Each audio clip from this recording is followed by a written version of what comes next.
J'ai vu pas mal de designs et de fanart qui représentaient une Irma, disons, bien en chair. Et c'est vrai que c'est un peu triste que la série l'a rendue plus fine qu'elle ne l'était dans la BD. Mais c'est pas non plus une raison pour aller dans l'autre extrême. Alors je pense que je vais essayer de rester sur la direction prise par la BD. Pour ses vêtements, j'ai décidé de partir sur un style assez onduleux pour rappeler l'eau, tout en utilisant des couleurs bien vives pour souligner sa personnalité exubérante jusque dans ses couettes. Comme Will a récupéré le médaillon, j'ai décidé de donner le bracelet à Irma.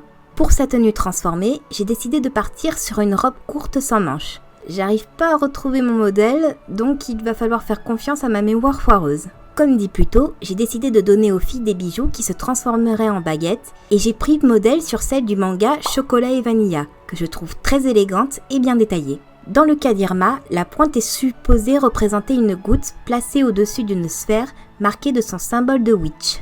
En termes d'histoire, j'imaginais Irma et Eileen comme des amies d'enfance qui ont pratiquement grandi ensemble et connaissent toutes ou presque l'une de l'autre. Quand Yanlin révèle aux filles leur rôle de protectrice de la Terre au pouvoir magique, Irma serait la plus enthousiaste du lot malgré les réticences de Will. J'aimerais la garder dans le rôle du clown du groupe qui gère ses insécurités par l'humour.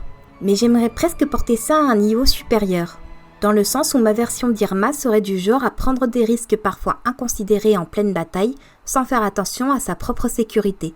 Son but à long terme sera d'accepter qu'elle est tout aussi importante que ses amis et qu'elle doit pouvoir se protéger elle-même avant de penser à protéger les autres.